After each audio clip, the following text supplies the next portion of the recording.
చాలామంది దీన్ని మార్చి రాశారు, మూలంలో అలా లేదు. ఆవిడ మనస్సులో ఏ అక్కసు కలగలేదు. ఒకవేళ ఒక చెట్టు నీళ్లు పోస్తే తాను ఒక మొగ్గ వేసింది, ఆ చెట్టే దాన్ని పువ్వు చేసింది. ఆ చెట్టే మరునాడు ఉదయం తన పాదాల దగ్గరికే ఆ పువ్వుని ఒడిచిపెట్టేసి తొడిమ నుంచి తన కాళ్ళ దగ్గర పడిపోయేటట్టు చేసింది. నా శంకరుడు నా ఇంట పువ్వు పూయించి తన పాదాల దగ్గరే ఇలా తీసుకుని ఉంటే నేను దాన్ని అడగను. ఈశ్వరుడు తీసుకెళ్ళిపోవాలని సంకల్పం చేస్తే నాకు ఆమోదయోగ్యమే అని వెళ్ళిపోతాను. ఇది శివుడు తట్టుకోలేకపోయాడు, అది విచిత్రం. ఈ భక్తిని శివుడు భరించలేకపోయాడు. నాగేశ్వర జ్యోతిర్లింగము. యామ్యే సదంగే నగరీతిరమ్యే విభూషితాంగం వివిధైశ్చ భోగైః ముక్తిప్రదమీశమేకం శ్రీనాగనాథం శరణం ప్రపద్యే. సద్భక్తిముక్తిప్రదమీశమేకం శ్రీనాగనాథం శరణం ప్రపద్యే. సద్భక్తిని ముక్తిని రెండింటినీ ఇయ్యగలిగినటువంటి నాగనాథునకు నమస్కరించుచున్నాను. నాగనాథుడు అంటే ఒక విషయాన్ని గుర్తుపెట్టుకోండి, ఇక్కడ ఉన్నటువంటి అర్థాన్ని పురస్కరించుకొని నాగనాథుడు అంటే విశేషమైన పూజనీయుడు. చాలా పూజనీయుడైనటువంటి వారెవరో వారిని నాగనాథ శబ్దంతో పిలవడం ఒక అలవాటుగా ఉంది. కాబట్టి సద్భక్తిముక్తి ప్రదమీశమేకం శ్రీనాగనాథం శరణం ప్రపద్యే.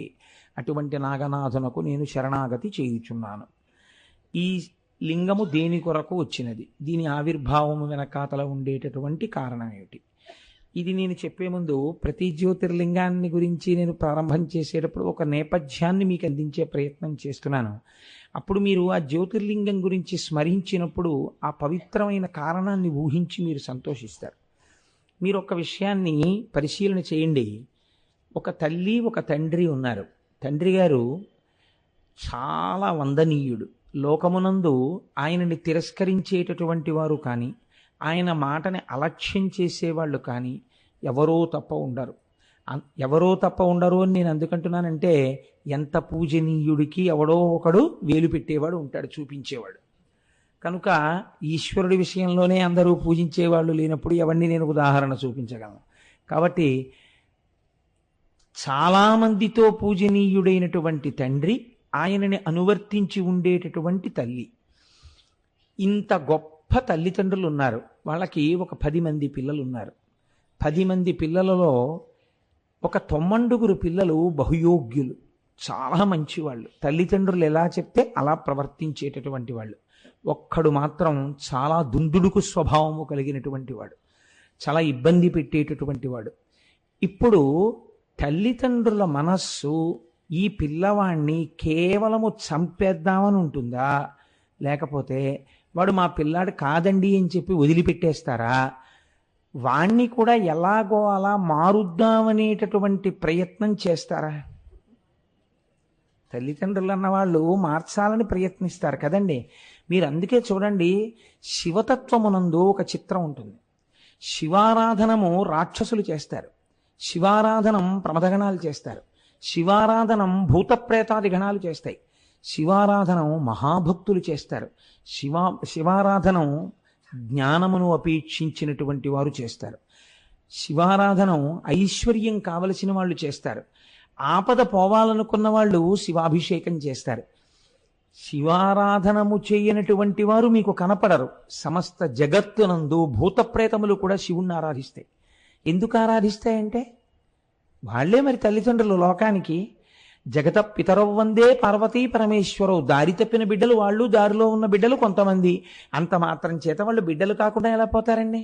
కాబట్టి తండ్రి గారు ఎంత గొప్పవాడైనా, వాళ్ళు ఎంత దుందుడుకు స్వభావులైనా, తండ్రి గారు ఇంట్లో ఒక గొప్ప శుభకార్యం జరుగుతోందనుకోండి, తనకో షష్ఠి పూర్తో సహస్రచంద్ర దర్శనోత్సవం జరుగుతోందనుకోండి, ఆ కొడుకుని కోడల్ని పిలవకుండా ఉంటారేంటి? పిలుస్తారు. మీకు ఇంకొక గమ్మత్తు ఏమిటో తెలుసా అండి? అసలు ఇలా వెనకబడిపోయినటువంటి కొడుకు కోడలకే కొంచెం 1000 రూపాయలు ఎక్కువ పెట్టి బట్టలు కొంటారు. వాడి మొహం, వాడు ఎప్పుడన్నా ₹1 దాచుకున్నాడా, వాడికి శుభ్రమైన బట్టలు కూడా ఉన్నాయో లేదో రేపు పొద్దున్న ఆ జరగబోయే వేడుకలో వేసుకోవడానికి అని వీళ్లే మంచి బట్టలు కొని ఈ బట్టలు వేసుకుని రారా అని వెంట తీసుకెడతారు. వీడిని బాగా దగ్గర ఉంచుకుంటారు. ఎందుకో తెలుసా అండి? వీడిని దగ్గరుంచుకోకపోతే ఆ 9 మంది ఎలా అయినా ఉంటారు. వీడు ఈ వేడు కొదిలేసి జారిపోయి ఎక్కడో ఏ తప్పు పనో చేస్తుంటాడు. కాబట్టి వీడిని ఒరే నువ్వు నా దగ్గరే ఉండు, నువ్వు నా దగ్గరే ఉండంటాడు తండ్రి. తన పరువు పోగొట్టుకోకుండా ఉండాలి, వాడిని రక్షించాలి అని దగ్గర పెట్టుకుంటాడు. ఇది ఎటువంటి స్వభావం? తండ్రి స్వభావం, తల్లి స్వభావం కదండి. కాబట్టి ఒకచో రాక్షసుల్ని రక్షించినా మీరు ఆశ్చర్యపోకర్లేదు. అందుకే శివతత్వం చాలా గంభీరంగా ఉంటుంది, చాలా ఆశ్చర్యకరంగా ఉంటుంది. రాక్షసుల చేత కూడా ఆయన ఆరాధింపబడడం వెనకాతల కారణం ఇదే. ఆరాధింపబడడానికి, ఇంకా అందరి చేత ఆరాధింపబడడానికి ఉన్నటువంటి జగత్తుకి తల్లిదండ్రులు వాళ్లే. సనాతనులైన ఉమామహేషులు అన్నట్టుంది రుక్మిణీదేవి. అంతకన్నా సనాతనులు ఎవరున్నారు కనుక. కాబట్టి చూడండి, ఇప్పుడు ఆ నాగేశ్వర జ్యోతిర్లింగము గురించి మాట్లాడుతూ అంటారు, దారుకనాగరక్కసియు తత్పతి దారకుడు ఉగ్రమూర్తి విస్తార బలంబుతో అపరసాగర తీరవనస్థలిన్ బొరింజేరి సమస్త భూప్రజకు సిగ్గులు కూర్చుచునున్న ఔర్వుడం ధీరమునిన్ శివవ్రతుని దివ్యులు మౌనులు చేరి ఆర్తియై. దారుకుడు దారుకి వాళ్ళిద్దరూ రాక్షస దంపతులు. వాళ్ళు ఏదో శివ శివ, రుద్ర రుద్రాణి, భవ భవాని లాగా వాళ్ళ పేర్లు కూడా అంత అందంగా కలిశాయి. అందుకని దారుకుడు దారుకి వాళ్ళిద్దరూ రాక్షస దంపతులు. వాళ్ళకు బోలెడంత సంతానం. వాళ్ళు కలిసి ఒక సముద్ర తీరానికి చేరారు. చేరి వాళ్ళ పని ఏమిటి అంటే, ఆకలేసినప్పుడు తింటే రాక్షసత్వం అనరు. వాళ్ళ తత్వం ఎలా ఉంటుందో తెలుసా అంటే, రాక్షస తత్వము అని పేరు ఏమిటంటే, ఒకవేళ ఎవడైనా వెళ్ళి నేను చచ్చిపోతానన్నాడు అనుకోండి, వాడిని చావనివ్వరు వాళ్ళు. నేను బతుకుతానన్నాడు అనుకోండి, చంపేస్తారు వాడిని. అంటే అవతలవాడి మనస్సుకి ఏది ఖేదము కల్పిస్తుందో అది చేసేవాడే రాక్షసుడు. మీరు చూడండి, అందుకే సుందరకాండలో సీతమ్మ తల్లో మాట అంటుంది, ఇక్కడ చచ్చిపోదామంటే విషం ఇచ్చేవాడు లేడు, కత్తిచ్చేవాడు లేడంటుంది. పోని చచ్చిపోతానంటే చావనివాడు వాడు రావణాసురుడు. ఇది రాక్షస ప్రవృత్తి. అంతటి స్థితిలో ఉన్నవాడు ఏం చేస్తుంటాడు అంటే, ఎవడికి ఏది ఇష్టమో అది వాడిని చేయనివాడు వాడు. ఇక్కడ మీరు ఒక చిత్రం కనిపెట్టాలి. ఒకటి సినిమాకి వెళ్ళడం ఇష్టం అనుకోండి, వీడు వెళ్ళి బుకింగ్ మూసేసి సినిమా లేదు ఇవ్వాలన్నాడు అనుకోండి, దానివల్ల ఏం ప్రమాదం వచ్చేదు. వాడిని వేడుకుని ఇంకో షో వేసుకుంటారంతే. కాకపోతే అంతకన్నా ప్రమాదం ఏమొస్తుందండి? ఇవాళ రైతు బజారు ముగించేస్తున్నాం అన్నారు అనుకోండి, అప్పుడు చెట్టుకు తింటారు. ఏం చేస్తారు? దానివల్ల ప్రమాదం రాదు. ప్రమాదం ఎప్పుడు వస్తుందో తెలుసా అండి? వీడు ఒక మహాభక్తుడి జోలికి వెళ్ళడం మొదలెడతాడు. ఇప్పుడు ఆయనకి ఏమి ఇష్టం? ఆయనకి కాయగూరలు కొనుక్కోవడం, సినిమాకి వెళ్ళడం ఇష్టం కాదు. ఆయనకి ఈశ్వరారాధన ఇష్టం. ఆయన ఈశ్వరారాధన చేసుకుంటానంటాడు. పోనీ చేసుకోవడానికి ఆయన 4 గంధపు చెక్కలు, 2 విభూతి పళ్ళు, 3 శివలింగాలు, ఇవేం తేడో. ఆయన ఊరికి దూరంగా వెళ్ళిపోయి ఏడవిలోనో కూర్చుని అంతర్ముఖుడై ధ్యానం చేసుకుంటూ అలా కూర్చుని ఒక చిత్రాసనం మీద కూర్చుని చక్కగా భగవంతుణ్ణి ధ్యానం చేస్తాడు. ఈయనకి అది ఇష్టం ఉండదు. నువ్వెందుకు చేయాలి ధ్యానం అంటాడు. నువ్వు ఎందుకు చేయాలి ధ్యానం అంటే, నాకు అది ఇష్టం. పోనీ ఈయన ధ్యానం చేసుకోవడం వల్ల ఈయనకి ఏమైనా ఇబ్బంది ఉందా? ఈయన్ని పాడి చేయడానికి ఆయన తపస్సు చేయట్లేదు, ఆయన ఉద్ధరణకు ఆయన చేసుకుంటున్నాడు. కానీ వాడు అది ఒప్పుకోను నువ్వు మానేయి అండవు. వాళ్ళ గడ్డాలు పీకేస్తాడు, మీసాలు పీకేస్తాడు. అయ్య బాబోయ్, నరకాసురుడు చేసినటువంటి ఉద్ధతి గురించి మాట్లాడారు. వాడు ఎంత దారుణం చేసేవాడంటే, ఈ ఋషిగడ్డం ముడిపెట్టి అందులో కూర్చుని ఉయ్యాలు లూగేవాడు వాడు. అదో సరదా. అంటే ఎంత బాధ పెట్టగలరో అంత బాధ పెడుతుంటారు. కాబట్టి ఇప్పుడు మిగిలిన వాళ్ళ జోలికెడితే ఈశ్వరుడు ఏం కల్పించకూడదు. ఎందుకంటే వాళ్ళు ఏదో లౌకికంలో తిరుగుతున్నారు, వాళ్ళకి ఇది కాకపోతే అది ఇంకోటి దొరుకుతుంది వాళ్ళకి. కానీ ఈశ్వరుడు తప్ప ఇంకోటి లేడు వాళ్ళకి. ఈశ్వరుణ్ణే పట్టుకోవాలి, వాడిని పట్టుకోనివ్వకపోతే ఇప్పుడు ఏం చేయాలి? వాళ్ళు ఎవరికి మొరపెట్టుకుంటారు?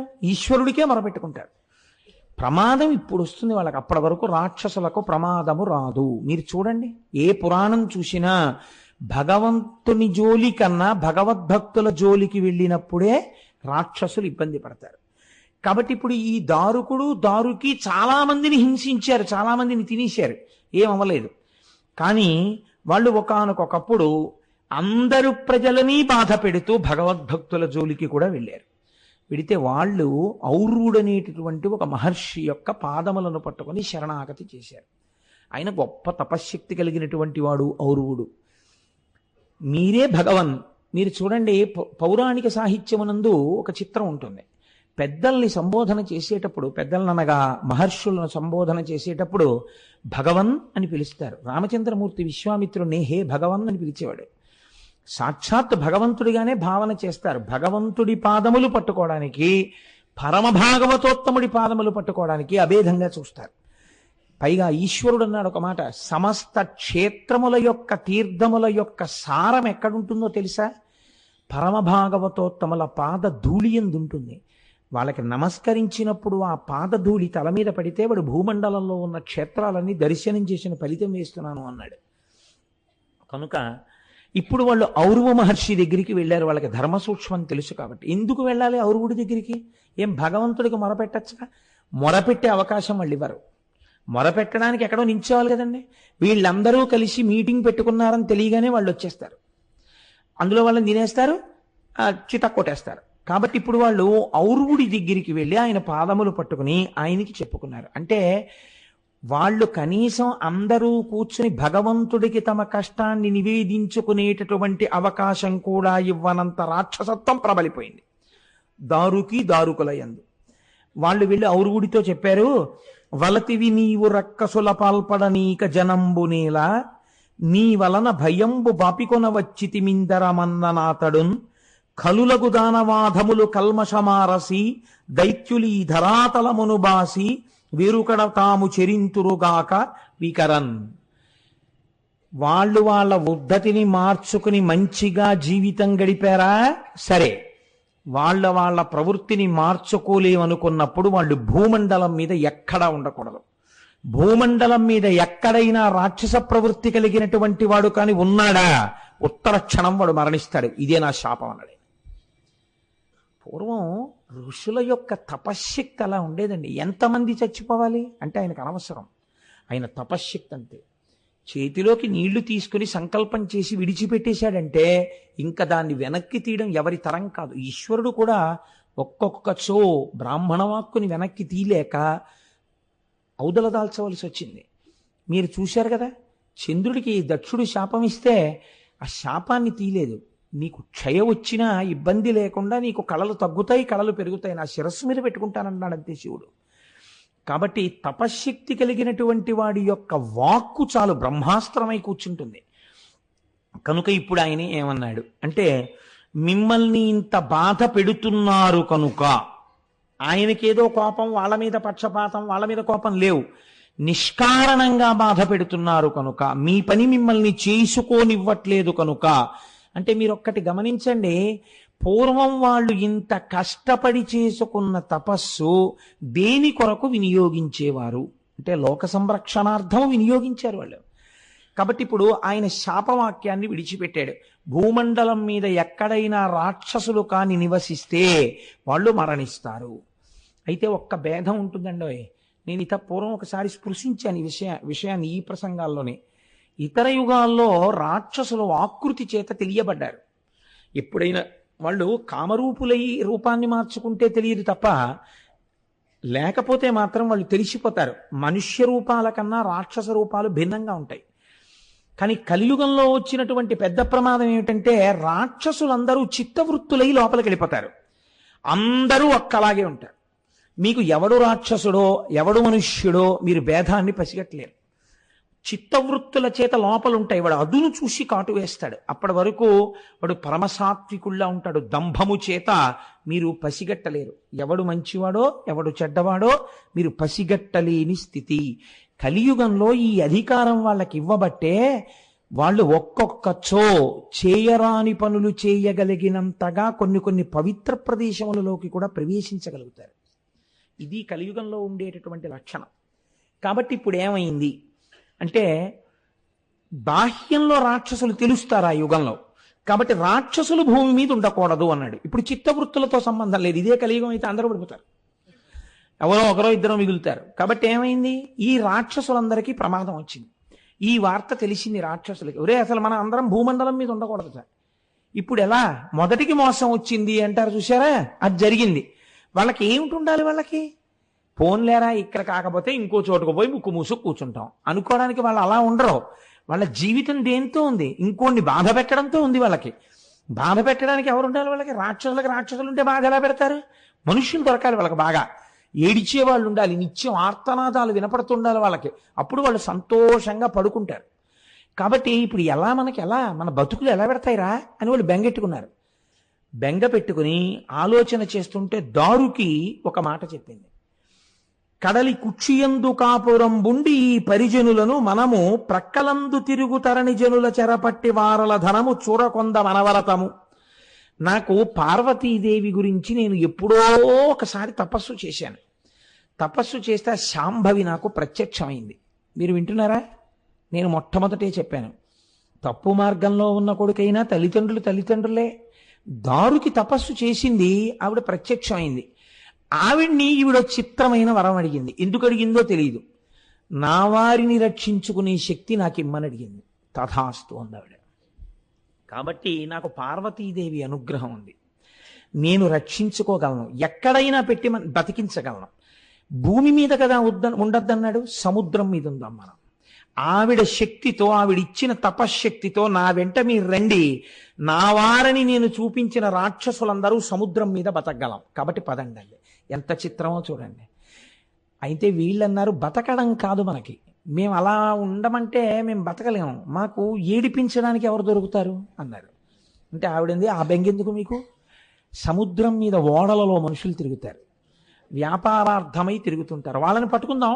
100 మంది, 200 మంది, 300 మంది దొరుకుతూ ఉంటారు. అక్కడే మనం కారాగారాలు నిర్మిద్దాం, వీళ్ళందరినీ తీసుకెళ్ళి అందులో పారేద్దాం, గిల్లుదాం, కొడదాం, ఏడిపిద్దాం. ఏడుస్తూ ఉంటారు. అలా ఏడిపిస్తూ మళ్ళీ ఇంకో ఓడ దొరికినప్పుడు వీళ్ళని తినేద్దాం, మళ్ళీ ఆ ఓడలో వాళ్ళని మళ్ళీ కారాగారంలో పెడదాం. కాబట్టి రండి, మనందరం చక్కగా సముద్రం మీద బతుకుతూ, ఔరుడు మంది ఏం చేయగలరు, ఇంకా భూమి మీదకి వస్తే కదా చేస్తాం, సముద్రం మీద బతుకుదాం.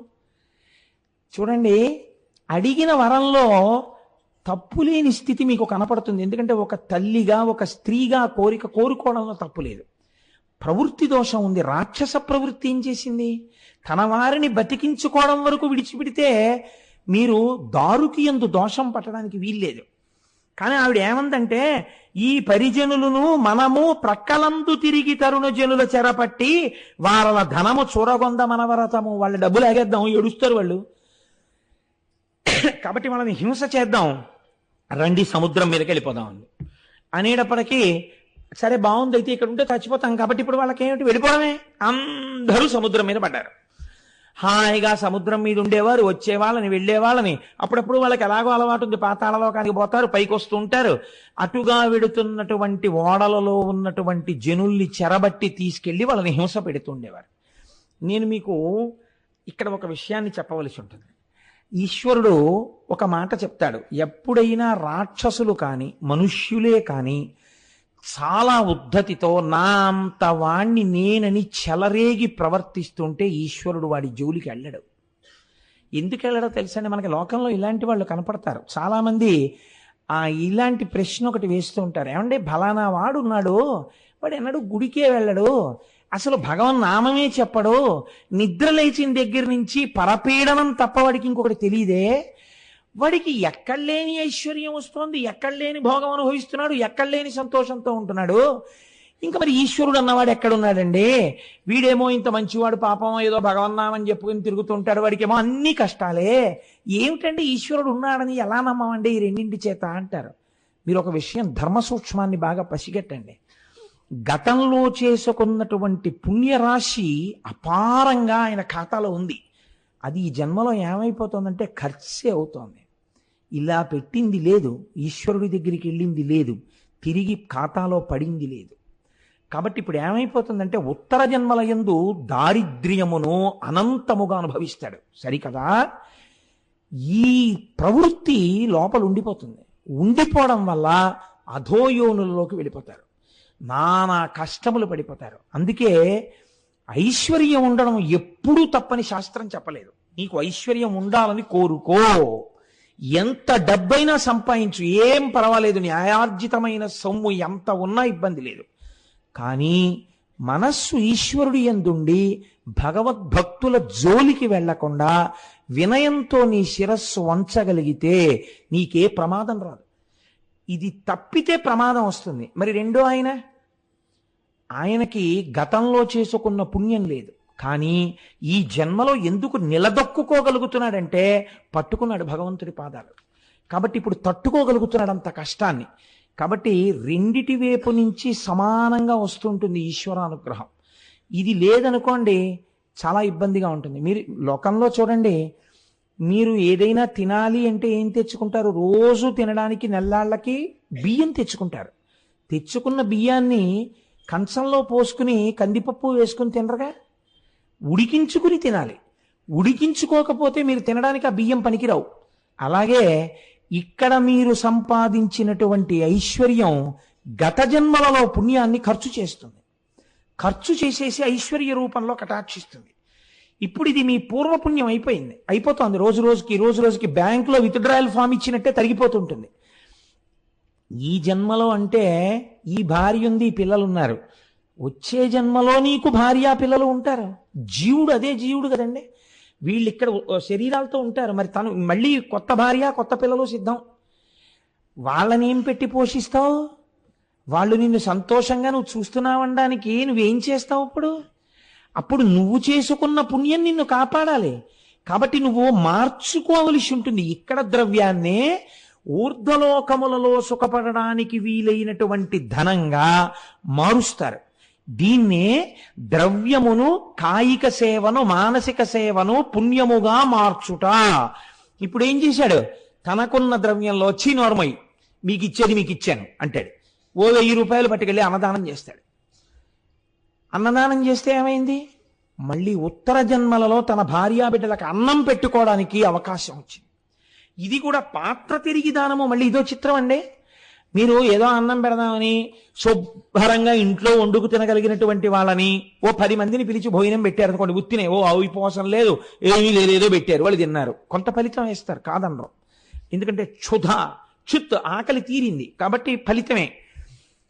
ఆకలితో అలమటించిపోతున్నాడు ఒకడు, వాడికి అన్నం పెట్టారు, ఫలితాన్ని ద్విగుణీకృతం చేస్తారు, పెంచేస్తారు. ఆయన అసలు ఆకలేసినా ఒకరిని అడగడు, అటువంటి వాడు. ఒక సాధు పురుషుడు మహానుభావుడు, ఆయనకి పెట్టారు. మీరు 1,000,000 మందికి అన్నం పెట్టిన ఫలితాన్ని మీ ఖాతాలో వేస్తారు. పాత్రతని బట్టి దానశక్తి మారిపోతుంది. అందుకే క్షేత్రములకు వెళ్ళినప్పుడు తప్పకుండా అన్నదాన నిమిత్తం కొన్ని ప్రముఖమైన సంస్థల్లో ద్రవ్యాన్ని ఇచ్చి రావడం అనేటటువంటి అలవాటు మన వాళ్ళకి ఏర్పడింది సనాతన ధర్మంలో. ఇది మిమ్మల్ని రక్ష చేస్తుంది. పైగా మీరు కట్టి వెళ్ళిపోయారు, ఇంకొక జీవుడి రూపంలోకి వెళ్ళిపోయినా ఇక్కడ కట్టినటువంటి డబ్బు మీద వచ్చేటటువంటి వడ్డీతో అన్నం పెట్టారు. ఈ ఖాతా ఇక్కడే పడుతూ ఉంటుంది. పడి ఏం చేస్తుందంటే ఉత్తరోత్తర పడుతుంది. మీరు చూడండి, వీళ్ళ తాతగారు ఎవరో తెలుసా అండి? ఫలానా ఆయన అంటే చిన్న బుచ్చుకుని అంటారు పెద్దలు. ఏమయ్యా మీ తాత ఎటువంటి వారో తెలుసా? మహానుభావుడయ్యా, లోకపూజితుడు. ఏమయ్యా ఇలా తయారయ్యాయి మీ కుటుంబాలు, ఏమిటి మీ ఇల్లు అని అడుగుతారు. అంటే ఏమైపోయింది? ఉపాసన మధ్యపతనం అయిపోయింది. ఒక్కొక్కచో పాడవుతుంది అలా. కారణమేమి? ఎవరి జోలికో భగవంతుని యొక్క భక్తుల జోలికి వెళ్ళడం ప్రమాదం. మీరు జ్యోతిర్లింగం కథని వినడానికి కోటేశ్వరరావు ప్రవచనం ఎందుకండి? మీరు పుస్తకం పట్టుకుంటే hardly it is 1.5 pages story, that's all. మీరు 1.5 పేజీల కథాసారాంశాన్ని మీరు చదువుకోలేని వారు కాదు. దాన్ని మీరు చదువుకోవచ్చు కాదు. దానిలో ఉండేటటువంటి ధర్మ సూక్ష్మాన్ని జీవితంలో పసిగట్టి దారి తెలుసుకుని ఆ వెలుతురు వైపుకి అడుగులు వేయడానికి అది జ్యోతిర్లింగం అయింది. నువ్వు ఆ పొరపాటు చెయ్యకుండా వెలుతురు వైపుకి నీ అడుగులు వేయి అని చెప్పడానికి జ్యోతిర్లింగం వచ్చింది. అందుకే మనకి ఒక మాట చెప్తారు పెద్దలు, కొందరి ఎందు దోషమెంచకు. మీరు చూడండి, మనకి ఇది నేర్పడం కోసమే పురాణాలు ఒకటి చెప్తాయి. వశిష్ఠుడు ఎలా పుట్టాడు అని మీరు అడిగారు అనుకోండి, ఆయన ఏదో కలశ సంభవుడు, ఒక నీటి కలశంలోంచి పుట్టాడు అంటారు. లేకపోతే శుకమహర్షి ఎలా పుట్టారు అన్నారు అనుకోండి, వ్యాస మహర్షి ఒక చిలుకని చూస్తూ ఘృతాచియందు బుద్ధి ప్రేరణ జరిగితే వీర్యం స్ఖలనమై శుకుడు పుట్టాడు అంటారు. వెంటనే మీరు దాని మీద హేతువుని విచారణ చేశారనుకోండి, పెద్దలు అంటారు చెయ్యవచ్చు, కానీ అది పెద్దల యందు తెలుసుకునే రీతిలో తెలుసుకుంటే మీరు ఆశ్చర్యపోతారు. కానీ మీకు తెలుసుకోకుండా ఇవన్నీ కాకమ్మ కథలండి అన్నారనుకోండి, వెంటనే ఏం వేసేస్తారో తెలుసా అండి? అపారమైన పాపాన్ని తీసుకొచ్చి మీ ఖాతాలో వేస్తారు. మహాత్ముల జననమును విచారించకు, నిషిద్ధం పెట్టారు. అందుకే వాళ్ళ పుట్టుక సంగతి నీకెందుకు? వాళ్ళు ఏం చెప్పారో నువ్వు ఆచరించు.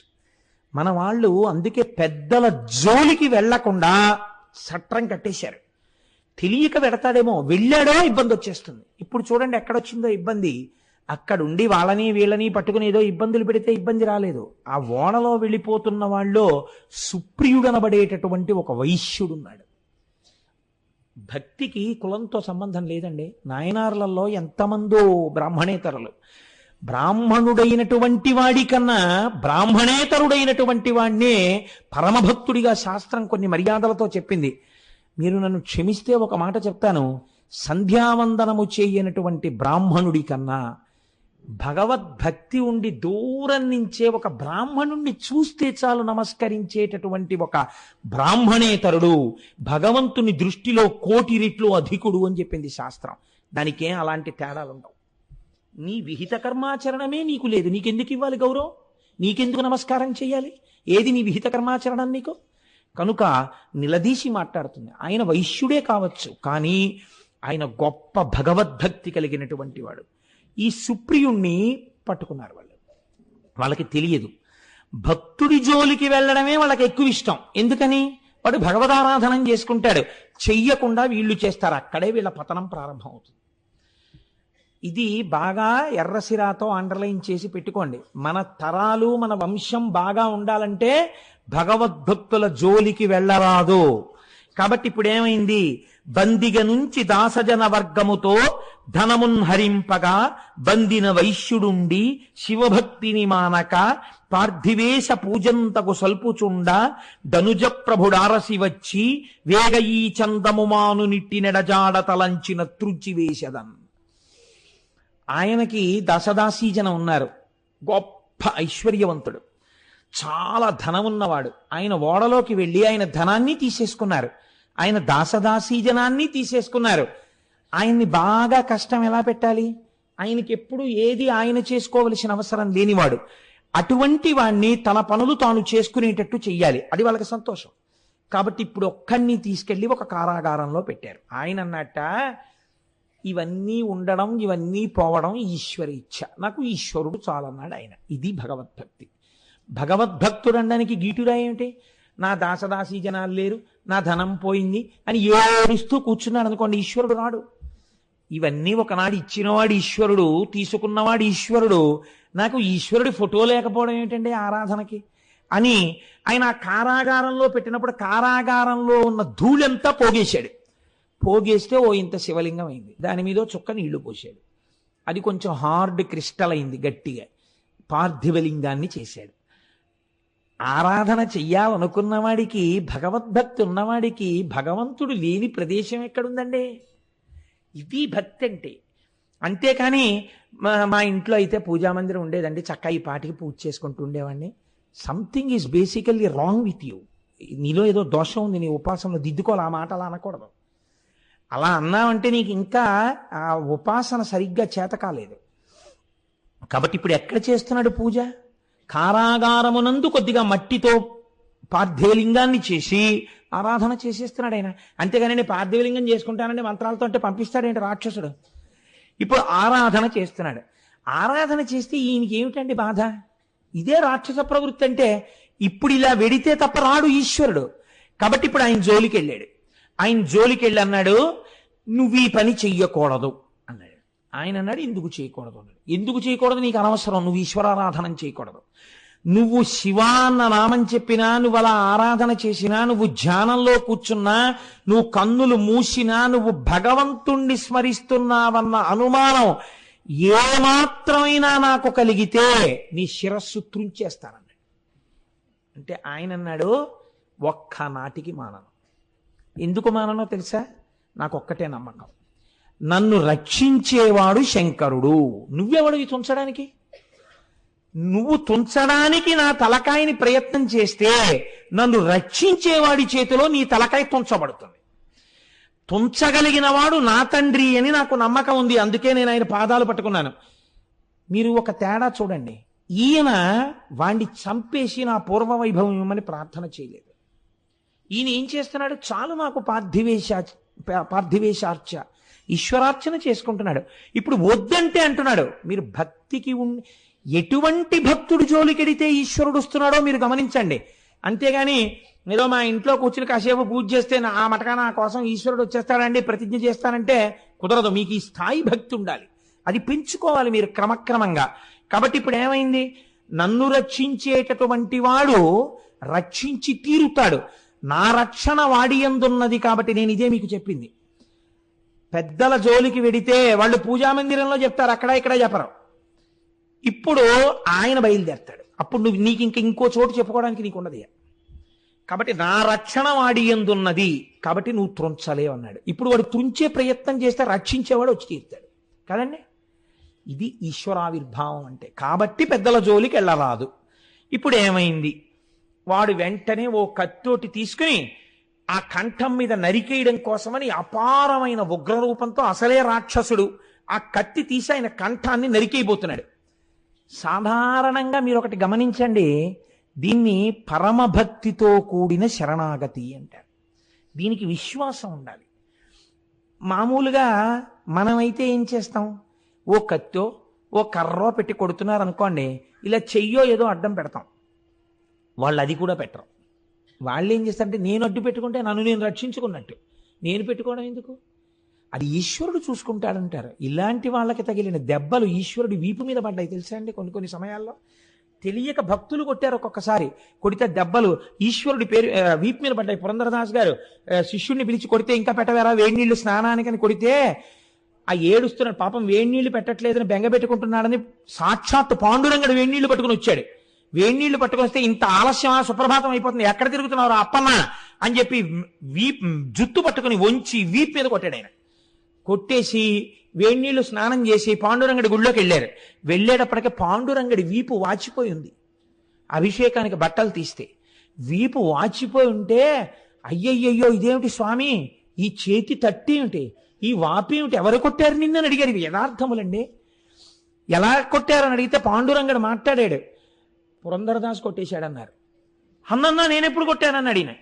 కొట్టకపోవడం ఏమిటి, సుప్రభాతానికి వేళ అయిపోతుందని నువ్వు బెంగెట్టుకుంటుంటే వేడి నీళ్ళు ఎట్టుకొచ్చాను మీ సేవకుడు ఎక్కడికో పెడితే, ఇంత ఆలస్యమా అని కొట్టావు వీపు మీద, వీపు వాచిపోయింది అన్నాడు. అయ్యయ్యో అని అప్పుడు ఏడిచాడు ఆయన పురంధరదాస్ గారు. కాబట్టి భక్తులకి అంత లొంగుతాడు, భక్తుల జోలికి వెళ్ళిన వాళ్ళకి అంత రుద్రరూపం అవుతాడు. ఇదే మహిమ్నా స్తోత్రంలో పుష్పదంతుడు అంటాడు, నమో నిధిష్టాయ ప్రియదవదభిష్టాయ చ నమో, నమ క్షోదిష్టాయ స్మరహర మహిష్టాయ చ నమో, నమో వర్షిష్టాయ త్రినయన అవిష్టాయ చ నమో, నమ సర్వస్మైతే తదిగమితి శర్వాయ నమః. బాగా దూరంగా ఉండేవాడు ఆయనే, బాగా దగ్గరగా ఉండేవాడు ఆయనే. కాలంలో ముందు పుట్టిన వృద్ధుడు ఆయనే, అందరికన్నా యవ్వనంలో ఉండేవాడు ఆయనే. కాబట్టి ఆయన యందు నువ్వు ఈ ఒక గుణమును ఆరోపించి చెప్పడం కుదరదు. కాబట్టి ఇప్పుడు ఆ సుప్రియుడి మీదకి కత్తెత్తితే ఆయన తనని తాను రక్షించుకునే ప్రయత్నం చేయడు. మీకు ఇలాంటి భక్తులు కనపడతారు. ప్రహ్లాదుడు తన్ను నిశాచరుల్ పొడవ దైత్య కుమారుడు మాటి మాటి కోపన్నగశాయి, ఓ ధనుజభంజన, ఓ సర్వాపన్న శరణ్య, ఓ అఖిల పావన యంచు నుతించు కానితా కన్నుల నీరుతాడు, భయకంప సమేతుడు కాడు భూవర. శూలం పెట్టి పొడుస్తుంటే చెయ్యి కూడా అడ్డం పెట్ల. అయినా సరే వీడు ఎలా చచ్చిపోతాడు రా అని బెంగెట్టుకున్నాడు హిరణ్యకశిపుడు చావలా పొడిస్తే. ఇది ఈశ్వరుణ్ణి కదిపేస్తుంది అటువంటి భక్తితో కూడిన శరణాగతి. కాబట్టి ఇప్పుడు ఆ సుప్రియుడు ఏం చేశాడు, ఆయన కత్తి తీసి నరకబోతుంటే, రక్షింపుము శంకరనను రక్షింపుము సకలలోక రక్షాదక్ష, రక్షింపుము శివ దుష్టులచే క్షయమునంద నీక సేవకుని కృపన్. ఈశ్వర నేను నీ సేవకుడను, రక్షింపుము శంకర, రక్షింపుము సకలలోక రక్షాదక్ష. నన్ను రక్షించడం నీకు పెద్ద లెక్క, సకల లోకములను రక్షింపగలిగినటువంటి సమర్థుడవైన ఓ శంకర, రక్షింపుము శివ నన్ను రక్షించు. దుష్టులచే క్షయమునందనీక, నీకు విరోధభావము కలిగి నీ యందు విరోధభావము కలిగినటువంటి ఈ రాక్షసుడి చేత నేను నిహతుడను కాకుండా నన్ను కాపాడు అని శరణాగతి చేసి 2 చేతులతో ఆయనకి నమస్కారం చేశాడు. చేసేసరికి ఈయన ఆరాధన చేస్తున్నటువంటి ఆ పార్థివలింగంలోంచి ఒక్కసారి పరమశివుడు ఆవిర్భవించాడు. రుద్రరూపంతో ఆవిర్భవించడం, త్రిశూలం పెట్టి దారుకుణ్ణి ఒక్క దెబ్బ కొట్టడం, వాడు పారిపోవడం, ఆయన యొక్క ఉగ్రమైన దృష్టికి కొన్ని వందల మంది చుట్టుపక్కల రాక్షసులు బూది కుప్పలై పడిపోవడం ఏకకాలమనందు జరిగిపోయి. చిత్రం ఏమిటంటే ఆ వచ్చినటువంటి పరమశివుని యొక్క అర్ధభాగమునందు పార్వతీదేవి ఉంది. ఆవిడంది టక్కని చేపట్టుకుని ఆగండి ఆగండి ఆగండి ఆగండి, ఏమిటా ఉద్ధతి, ఏమిటి అలా కాల్చేస్తున్నారు, నా వారిని రక్షించుకునే శక్తి నాకిమ్మని ఆ దారుకి అడిగింది. నేను వరం ఇచ్చాను. ఇప్పుడు మీరు ఇలా కాల్చేస్తే నా వరం ఏమవ్వాలి? ఎంత చిత్రంగా ఉంటుందో చూడండి. అమ్మ ఇటు భక్తుణ్ణి రక్షించారుగా, ఆవిడ నాకు భక్తురాలైంది, ఆవిడ నన్ను శరణు వేడింది, తపస్సు చేసింది, నేను వరం ఇచ్చాను. ఇప్పుడు మీ రక్షణ వలన నా వరము హొమ్మైపోతే అప్పుడు నేనేమవ్వాలి? నేను మీరు ఒకటే, మన ఇద్దరమని లేంగా, మన ఇద్దరి మనస్సు ఒకటేగా. అయినప్పుడు మీరు అలా ఎలా సంహరిస్తారు? కాబట్టి సంహరించడానికి వీల్లేదు, ఇంకిక్కడతో ఆపేయండి ఈ రాక్షస సంహారం, ఇంకా చెయ్యొద్దండి అంటే వేకటి నుండి ఉన్నది వివేక నిధాన. చూసారా దారుకి ఎలా ఏడుస్తోందో? నేను ఇక్కడ ఉండగా అలా చంపేస్తారా మీరు? నిషాటి దీనిపై బోడకసేయుయాగ్రహము పూనుమనుగ్రహ భావమున్ చిరంబీక శిశుత్వమందునను హెచ్చుక కొల్చి వరంబులుందే నా శ్రీకలనం తదాత్మజులు సింధుతటిన్ వసీంతృగవుతన్. అది చాలా చిన్నపిల్లగా ఉన్నప్పుడు నా గురించి తపస్సు చేసి నన్ను అడిగింది, నేను వరం ఇచ్చాను. ఆ కారణం చేత అది దాని బిడ్డలు మరణించడం నేను అంగీకరించను. మీరు నా మీద ప్రేమతో ఆమె యందు అనుగ్రహ భావాన్ని ప్రదర్శించండి. మీరు ఉత్తర క్షణం మీ కోపాన్ని తగ్గించేసేయండి. శివా రుద్రస్య భేషజీ. శివుడు వెంటనే శంకరుడైపోయి ఒక నవ్వు నవ్వి అన్నాడు, చాలా బాగుంది పార్వతి, నువ్వు చెప్పింది నిజమే, ఆవిడికి నువ్వు వరం ఇచ్చావు, ఆ వరం నిలబెట్టవలసిందే. కానీ వాళ్ళు రాక్షసులు, నేను ఇప్పుడు వీళ్ళని ఇలా విడిచిపెట్టి వెళ్ళిపోతే నువ్వు నేను ఏమవుతుందో తెలుసా? వీళ్ళు మళ్ళీ మొదలు పెడతారు వ్యవహారం. ఈ సింధు తటిన్ వసింపుమని నువ్వు అన్నావు కదా, ఔరుడి మాట కాదనలేక భూమి మీదకి రమ్మని చెప్పలేకపోయావు. కాబట్టి ఇప్పుడు వీళ్ళు మళ్ళీ లోకాన్ని ఇబ్బంది పెట్టడం మొదలు పెడతారు. కాబట్టి మనం ఏం చేద్దాం? తల్లి తండ్రి అక్కడే కూర్చున్నట్టు ఎదురుగుండా మొహం బాగా పరిచయమై పాత నేరస్తుణ్ణి చూడగానే పసిగట్టగలిగినటువంటి పోలీసు ఉన్న చోటికి వెళ్లి జేబు దొంగతనం చెయ్యలేనట్టు వీళ్ళు మళ్ళీ ప్రజల్ని ఇబ్బంది పెట్టకుండా ఉండడం కోసం నేను ఇక్కడే కూర్చుంటాను జ్యోతిర్లింగ రూపంలో. నువ్వు రక్షిస్తానన్నావు కదా, నిన్ను చూడగానే దానికి గుర్తొస్తూ ఉండాలి, మనం ఎవరి జోలికి వెళ్ళకూడదు, మనం ఇలా బతికుండాలి, అమ్మవారి దయతో బతికున్నాం, నువ్వు కూర్చో ఇక్కడే అన్నాడు. ఇది వాళ్ళ దయ. నేను మీకు ఇదే నేపథ్యం చెప్పాను. అందుకే ఇలా మరి ఉంటుందా అండి అంటే, ఏం తల్లిదండ్రులకి లేదా 10 మంది పిల్లల్లో పాడైపోయిన ఓ పిల్లాడి మీద ప్రేమ లేదా? అలా జగత పితరవు వందే పార్వతీ పరమేశ్వరం వాళ్ళకుంటే వాళ్ళ విశాల హృదయాన్ని మీరు ఎందుకు తక్కువ చేసి అర్థం చేసుకుంటున్నారు? ఏమి విశాల హృదయం అని మీరు ముచ్చట పడిపోవద్దు. కాబట్టి ఇప్పుడు శంకరుడు అన్నాడు, రాణిలో నీ మనంబరసి రక్కసె నొక్కతె గాటు నిపుడు పుబోని తదీయ నందనుల పొల్పుగ నిందు వసింత్రు నేన నిద్రానతలింగ రూపమున తప్పక ఇందునయందు మానవత్రాణము కోరి నీవటులే రానదరలివ్వగా ఉండుమిచ్చటం. ఈవిడ పిల్లల్ని నేను ఏ బాధ పెట్టకుండా వాళ్ళు పెరిగేటట్టు సంతోషంగా ఉండేటట్టు ఈ సింధు తటిన్ వారు ఉండేటట్టు నేను అనుగ్రహిస్తాను. వీళ్ళు ఎవరి జోలికి వెళ్లకుండా నేను జ్యోతిర్లింగమై ఇక్కడే ఉంటాను. నా భక్తులైన వాళ్ళు వచ్చి ఇక్కడ నమస్కరిస్తుంటే వాళ్ళు చేష్టలుడికి ఏమీ చేయలేక వాళ్ళు అలా చూసి వెళ్ళిపోవాలంతే, జోలికి రావడానికి వీల్లేదు. నేను ఇక్కడ కాపలా కూర్చుంటా జ్యోతిర్లింగంగా. వాళ్ళకి గుర్తుండడానికి, నీ వలన బతుకుతున్నామని గుర్తుండడానికి నువ్వు కూడా కూర్చో అన్నాడు.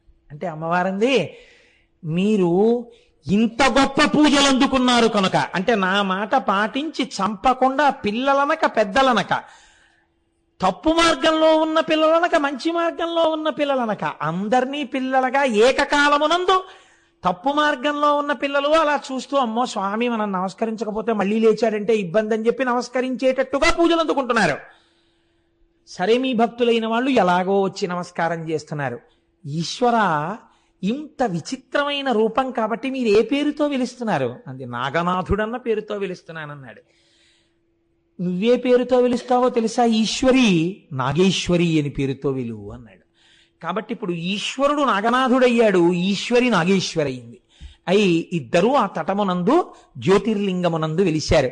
ఎవరైనా వచ్చి దర్శనం చేస్తే దర్శనం చేసినటువంటి వాళ్ళకి మళ్ళీ అదిగో అలా తప్పు మార్గంలో వెళ్లకుండా జన్మ జన్మాంతరముల యందు కూడా మన ఇద్దరి పాదపద్మముల యందు చెక్కు చెదరని భక్తి ప్రపత్తులు వాళ్ళు కలిగి ఉండేటట్టుగా అనుగ్రహిస్తాను. అది లేకేగా వాళ్ళు అలా పాడయ్యారు. అలా పాడవకుండా అనుగ్రహిస్తాను, ఇది నా శపథమని స్వామి నాగనాథుడిగా ఆ తీరమునందు వెలిసి ఉన్నాడు. కాబట్టి మనం నాగనాథ క్షేత్రాన్ని తప్పకుండా వెళ్ళాలి. వెళ్ళి మనుష్య జన్మ ఎత్తినవాడు దర్శనం చెయ్యాలి. చెయ్యడం వల్ల ఏమవుతుంది మీరు చూడండి. ఈ శరీరము దేని వలన వస్తుంది అంటే, ఈ శరీరమును ఇచ్చేటప్పుడు ఈశ్వరుడికి ఏం ప్రమేయం ఉండదు. ఆయన తన యొక్క వివేచనని ప్రయోగించి మీకు శరీరమును ఇవ్వరు. దేన్ని బట్టిస్తారో తెలుసా అండి? మీరు చేసేటటువంటి పాపపుణ్యాల్ని గుప్తంగా కూర్చుని లోపల రాస్తూనే ఉంటాడు. ఆయనే చిత్రగుప్తుడు. కంచిలో ఆయనకు ఒక గొప్ప గుడి ఉంది, బస్ స్టాండ్ పక్కనే. కాబట్టి మమ్మల్ని ఎందుకు తీసుకెళ్ళలేదు అని అడగండి. మనకున్న టైం మీకు తెలుసు కదా మొన్న, అందుకని. కాబట్టి ఆ చిత్రగుప్త దేవాలయం అందుకే వచ్చింది. ఆయన అన్నీ రాస్తూ ఉంటాడు. అన్నీ రాస్తున్నప్పుడు చిత్రం ఏమిటో తెలుసా అండి? ఇందుకే మనుష్య జన్మ యందు ఉపాసన యొక్క బలము వచ్చినది. మీరు ప్రయత్నపూర్వకంగా ఒంట్లో ఓపికున్నప్పటి నుంచి భగవంతుని యొక్క పాదముల వైపుకి మనస్సు తిప్పటాన్ని అలవాటు చెయ్యలేదనుకోండి, ఒక కష్టం వచ్చింది, ఈశ్వర నువ్వున్నావు, నువ్వు రక్షిస్తావు అని ఈశ్వరుడికి చెప్పుకోవడం అలవాటు అవ్వలేదు.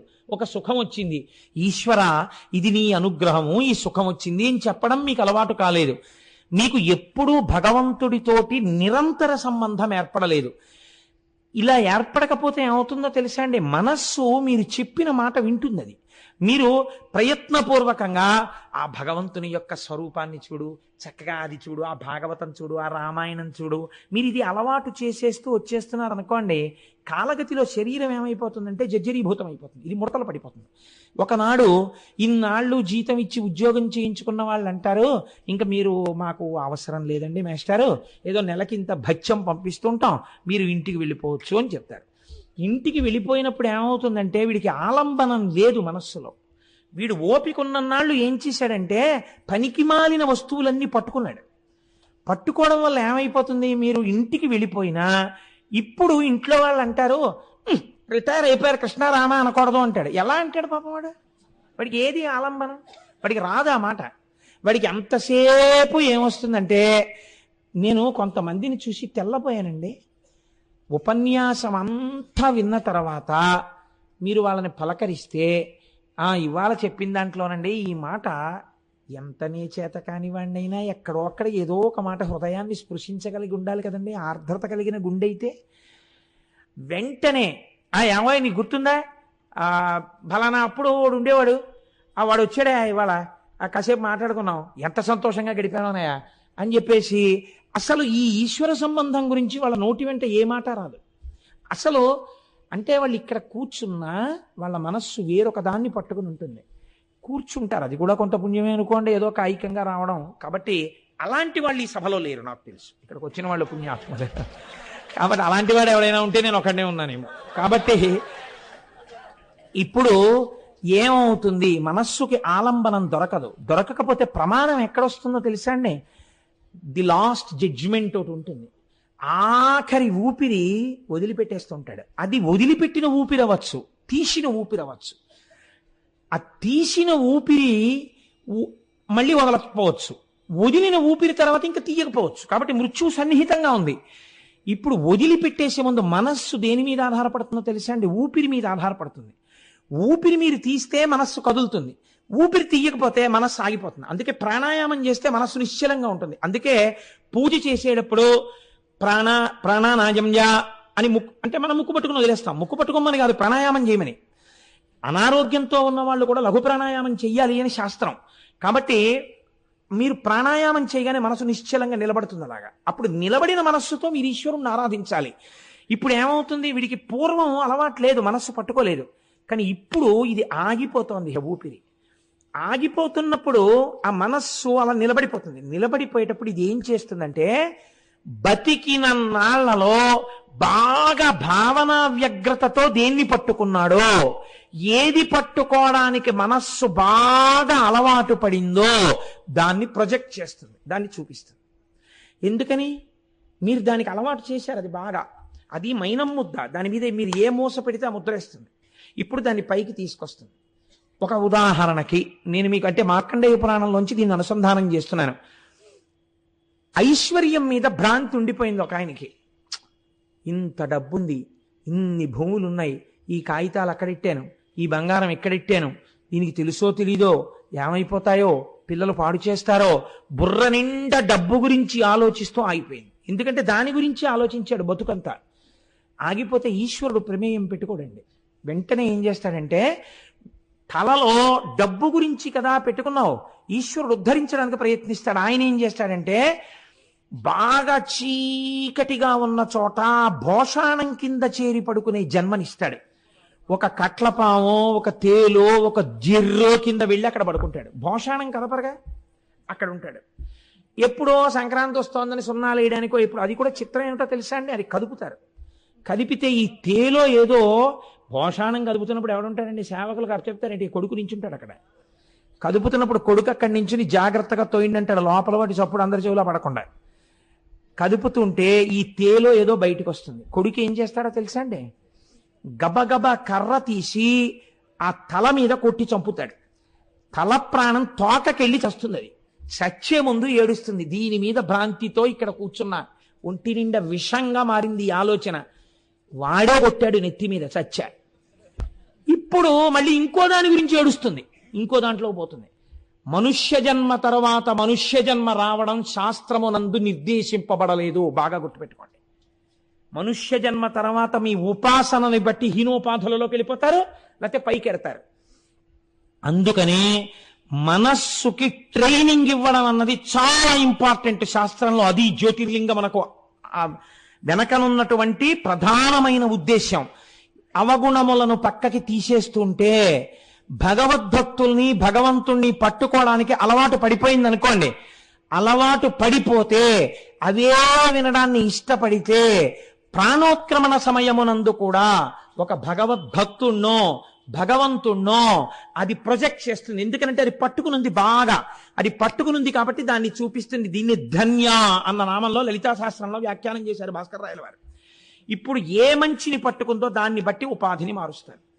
ఈశ్వరుణ్ణి నేను ఈ జన్మలో బాగా తెలుసుకోలేకపోయాను, ఒక్క భగవద్గీతకి ఉన్న వ్యాఖ్యానాలన్నీ చదువుకోలేకపోయాను, నాకు సంస్కృతం రాలేకపోయింది, మంచి గురువు దగ్గర కూర్చుని నేర్చుకుని ఉంటే అనుకుంటుండగా ఊపిరాగిపోయింది అనుకోండి, సమస్త శాస్త్రపారంగతుడైన ఒక బ్రాహ్మణుడి కడుపున జన్మించి గొప్ప ఉపాసనతో మోక్షం వైపు అడుగులేస్తాడు అని తీర్మానం చేసే శాస్త్రాలు.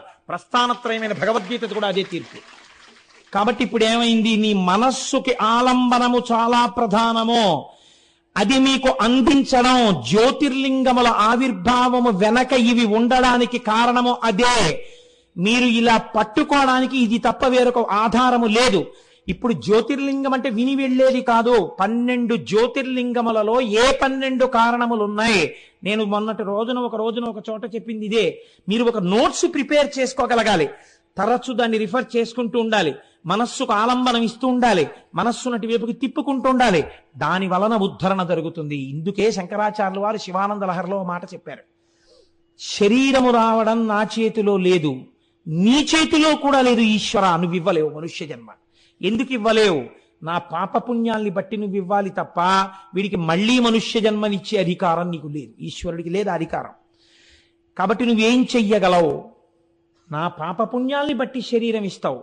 శంకరులు దయామయుడు కాబట్టి, జగద్గురువు కాబట్టి మనందరం చెప్పుకోగలిగినటువంటి ఒక గొప్ప శ్లోకాన్ని ఇచ్చేశారు. ఇప్పుడు ఆయన అన్నారు, పాపపుణ్యాలు ఇప్పటికే అలవాటైపోయి మనసుని నియంత్రించడం చేత కాని స్థితికి వెళ్ళిపోయి ఉంటే ఎలా ఇప్పుడు నా బ్రతుకు? అస్తమానం ఓ శ్లోకం చెప్పు భగవంతుడి దగ్గర అన్నారు. ఏమిటో తెలుసా అండి, అది శంకరాచార్యులు వారా చెప్పవలసింది. మన కోసం శంకరాచార్యులు వారు చెప్పారు శివానంద లహరిలో. నరత్వం దేవత్వం నగవన మృగత్వం మశకత పశుత్వం కీటత్వం భవతు విహగత్వాది జననం సదాత్వత్పాదాబ్జ స్మరణ పరమానందలహరి విహారాసక్తం చేద్రు దయమిహ కింతేన వపుషా అన్నారు. పూజలో ఈ శ్లోకం చెప్పుకోవాలి. ఏదైనా దేవాలయానికి వెడితే ఈ శ్లోకం చదవాలి. ఇది నోటికి రావాలి ఈ శ్లోకం. మీరు ఏ గుడికి వెళ్ళండి, ఇంట్లో పూజ చెయ్యండి, నిద్ర లేవండి, రాత్రి పడుకోండి, ఈ శ్లోకం చెప్తుండాలి అస్తమానం. నరత్వం దేవత్వం నగవన మృగత్వం మశకత. ఈశ్వర నన్ను ఒక ఈగని చెయ్యి, నాకేం బాధలేదు. I'm not worried about that. ఎందుకని? నా చేతిలో లేదు, నా మనస్సు లొంగట్లేదు, నీ చేతిలో లేదు, నువ్వు మనుష్య జన్మలు ఇవ్వలేవు. నరత్వం దేవత్వం, నన్ను ఒకవేళ ఒక దేవత అయిపోయి ఏదో పుణ్యం ఉండి, నాకు అక్కర్లేదు అది. ఒకవేళ దేవుడి అయిపోయినా నాకేం కావాలో తెలుసా? దేవుడి దేవత్వం పొందిన. నగవన మృగత్వం, నేను పర్వతం అయిపోయినా, తోట అయిపోయినా, నేను మృగాన్ని అయిపోయినా, ఒక ఈగనైపోయినా, దోమనైపోయినా, ఉపాధి ఇది కావాలని నేను నిన్ను అడగను. మళ్ళీ మనుష్యుడిగా పుట్టాలన్న కోర్కె నేను నిన్ను అడగను. ఎందుకని? అలా ఈశ్వరుడు ఈయడు కనుక. మీరు బాగా గుర్తుపెట్టుకోండి శాస్త్ర రహస్యాన్ని. అందుకిచ్చారు శంకరాచార్యులు వారి శ్లోకం. నగమన మృగత్వం మశకత పశుత్వం కీటత్వం భవదు విహగత్వాది జననం. గ్రద్దనై తిరిగినా నాకు బాధ లేదు. నాకేం కావాలి? ఏ ఉపాధిలో ఉన్నా జీవుడదే కదా ఉంటాడు. నాకేం కావాలో తెలుసా? సదాత్త పాదాబ్జస్మరణ పరమానందలహరీ విహారాసక్తం. ఎప్పుడు నీ పాదపద్మములను తలుచుకుని మురిసిపోయి ఆనందమునందు రమించేటటువంటి అదృష్టాన్ని నాకు ఇయ్యి. మీరు చూడండి, కుక్కలకి నక్కలకి కూడా నాలుకుంటుంది, రసేంద్రియం అని పిలవరు దాన్ని. మనుష్యులకున్న నాలుకను రసేంద్రియం అని పిలుస్తారు. రసేంద్రియం అంటే రుచులు చూడడం కోసం రసేంద్రియం కాదు. భగవంతుని యొక్క నామ వైభవమును, ఈశ్వరుని యొక్క గుణముల రసమును గ్రోలి అందుచేత మత్తెక్కిపోయి చెప్పకుండా ఉండలేక ఈశ్వరనామము చెప్పి ఈశ్వరునిలో ఉన్న రసమెరిగినటువంటి స్థితి కాబట్టి, దాని వలన పలుకన నాలిక కాబట్టి ఇది రసేంద్రియమైంది. రుచులు చూడ్డానికి ఉపయోగపడిన నాలుక కాదు. ఈశ్వరనామం చెప్పడానికి ఉపయోగపడిన నాలుక రసేంద్రియం. కాబట్టి ఇప్పుడు ఏమైంది? కాబట్టి ఈశ్వర నాకు ఉపాధితో సంబంధం లేదు. ఎందులో ఉంటే ఇబ్బంది వచ్చింది? ఏ వేదంబు పఠించే లూత, భుజగం వేశాస్త్రములు సూచే, ఏ విద్యాభ్యాసమనర్చకరి, చెంచే మంత్రముహించే, బోధావిర్భావ నిదానముల్ చదువులయ్యా కాదు, నీ పాద సంసేవాసక్తియ కాక జంతు తతికి శ్రీకాళహస్తీశ్వర. ఏ ఒక పాము మోక్షం పొందింది, ఒక సాలెపురుగు మోక్షం పొందింది, ఒక ఏనుగు మోక్షం పొందింది. మనుష్యులుగా పుట్టిన కోట్ల మందిలో ఎంతమంది పొందుతున్నారు? ఈశ్వరుడే చెప్పేశాడు భగవద్గీతలో, కొన్ని కోట్ల మందిలో ఒక్కడే నన్ను తెలుసుకుంటున్నవాడు, ఇతరులు నన్ను తెలుసుకోవట్లేదని చెప్పాడు. ఒక పాము ఈశ్వరుణ్ణి తెలుసుకోగలిగింది, నీకు ఉపాధితో సంబంధం ఏంటి? ఎంత గొప్ప మాట! శాస్త్రములను పిండేశారు కాబట్టి జగద్గురువై శంకరులు చెప్పారు, ఉపాధి మనుష్యుడు దిమ్మని అడగల. ఏం కలిసి వస్తుంది నీకు ఉపాధితో?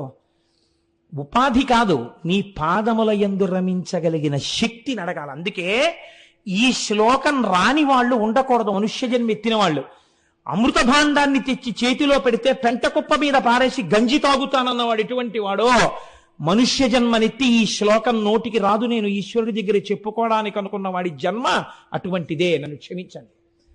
మనకి రాదని జగద్గురువులు మనకు అందించారు.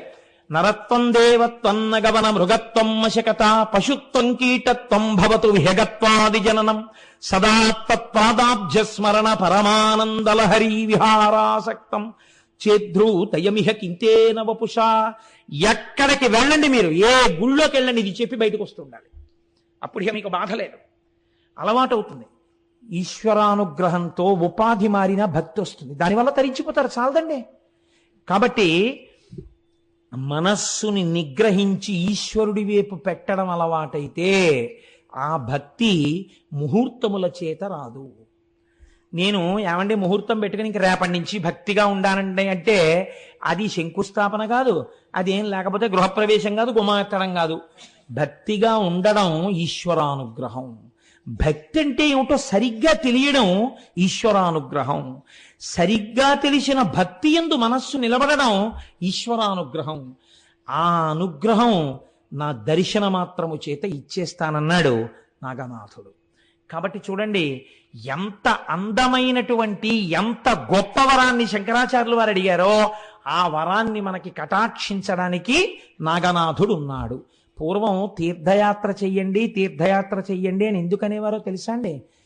తీర్థయాత్ర చేసే ముందు తీర్థయాత్రకి వెడుతున్నటువంటి క్షేత్రము యొక్క వైశిష్ట్యము తెలియాలి, తెలిసి చెప్పాలి. నన్ను క్షమించండి, మిమ్మల్ని ఒక మాట అడుగుతాను.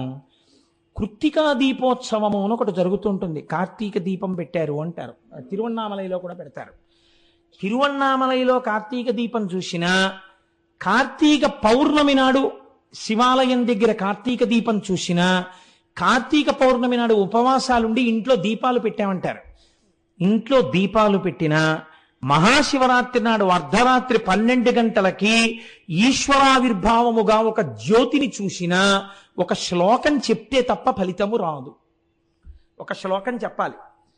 ఆ శ్లోకం చెప్పినప్పుడు ఆ శ్లోకము యొక్క శబ్ద తరంగములు ఎంత దూరం పెడతాయో, ఆ శబ్ద తరంగములకు వినడం కాదు, శబ్ద తరంగముల యందు పడినటువంటి చీమలు పురవలు కూడా మోక్షానికి వెళ్ళిపోతాయి.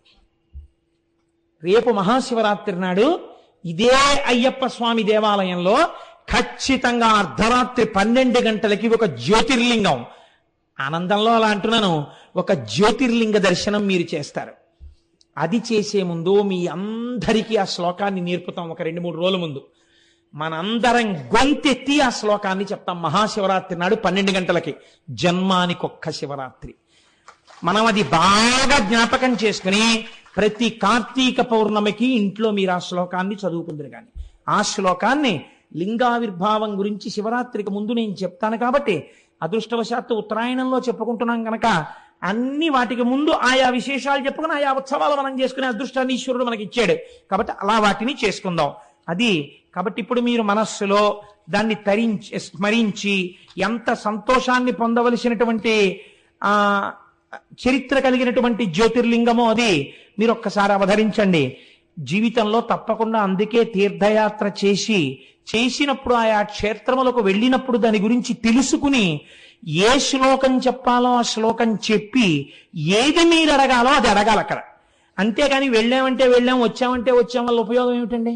దానివల్ల ఉపయోగం ఉండదు. వెళ్ళినప్పుడు దానికి తగిన పని మీరు చేసి వస్తూ ఉండాలి. అంటే మేము చేసినవన్నీ బూడిదైపోయినట్టే అనుకోకండి. మీ అమాయకత్వము చేత ఈశ్వరుడు మీకు పరిపూర్ణం చేస్తాడు దాన్ని. అది కూడా ఉంటుంది ఈశ్వర శక్తి అందు. ఇప్పుడు నేను మీకు ఘుష్మేశ్వర జ్యోతిర్లింగాన్ని విజ్ఞాపన చేస్తాను. ఇవాళతో జ్యోతిర్లింగాలు పూర్తి చేసే సమర్థతని కటాక్షించమని నేను ఇవాళ ఉదయం దక్షారామం వెళ్ళి ఈశ్వరుణ్ణి వేడుకొని వచ్చాను. కనుక ఘుష్మేశ్వర జ్యోతిర్లింగము, దీనికి నమస్కారం చేస్తూ ఒక మాట చెప్తారు పెద్దలు. ఈశ్వర, ఎన్ని జన్మల తర్వాతనో నా చేత ఈ ఉపాధిలో నువ్వు ప్రవేశించి 12 జ్యోతిర్లింగములను గురించి ఉత్తరాయణంలో ప్రసంగం చేయించావు. ఇంతమంది విని సంతోషించారు, ఇంతమంది సంతోషమునకు నా వాణిని కారణం చేశావు. అటువంటి వాక్కు నాకు ఏమీ చేత కాకపోయినా ఇచ్చి నా చేత 12 జ్యోతిర్లింగములను చెప్పించినటువంటి నీకు నేను కృతజ్ఞుడనై, దగ్గరలో ఉన్న దక్షిణ కాశీ అని కాశీలలో ఒకటిగా పిలవబడినది కనుక, వ్యాసుడంతటి వాణ్ణి అనుగ్రహించినది కనుక నేనేమివ్వగలను తండ్రి, నీ సమక్షానికి వచ్చి ఒక్కసారి శిరస్సు ఉంచి నమస్కరిస్తాను అని వెళ్ళి ఒక్కసారి నమస్కరించి వచ్చాను దక్షారామంలో ఇవాళ. కాబట్టి ఆ ఘుష్మేశ్వర జ్యోతిర్లింగం గురించి ఏమంటారో చూడండి.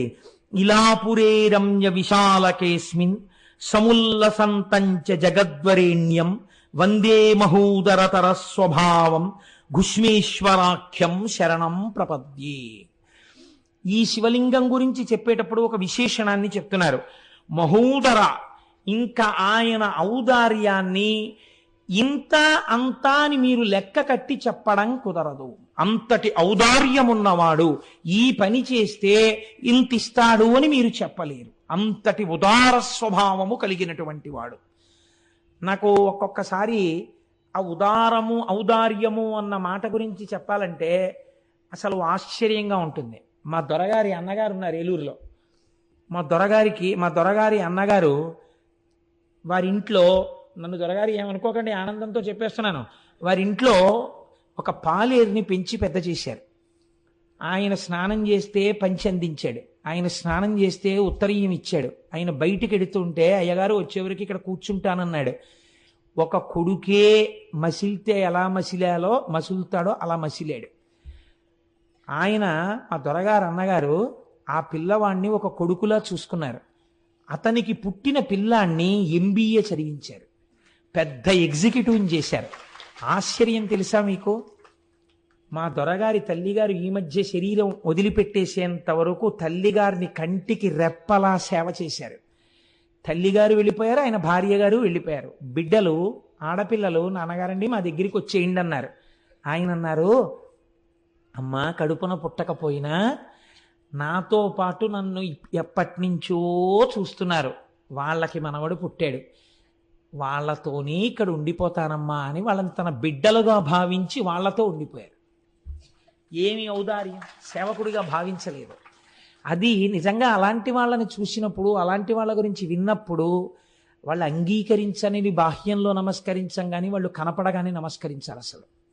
కాబట్టి చూడండి, ఇప్పుడు ఆయన ఏమనుకుంటాడు, ఏమి ఔదార్యం ఇది, ఎందుకు ఇచ్చేసినట్టు నాకింత, ఎందుకు మా మీద ఇంత ఔదార్యం? ఒక పాలేరు ఏం చేస్తాడో మేము అది చేశాం, కానీ ఎంత ఔదార్యం చూపించారు మహానుభావుడు. వాళ్ళ తరతరాలు చెప్పుకుని సంతోషిస్తాయి. ఆ సంతోషం చాలదా వాళ్ళ వంశాన్ని కాపాడడానికి? కాబట్టి ఒక మంచి పని చూడండి, ఈ ఔదార్యము అన్న మాటకి పరమశివుని వద్ద హద్దు లేదు. ఇది ఆవిష్కరించినటువంటి జ్యోతిర్లింగము ఘుష్మేశ్వర జ్యోతిర్లింగము. దేవగిరి కటమున భూదేవుడు బ్రహ్మవిదుడభవ దీక్షితుడవనిం పావనుడు భరద్వాజ కులావిర్భూతుడు సుధర్ముడనునొకడలరున్.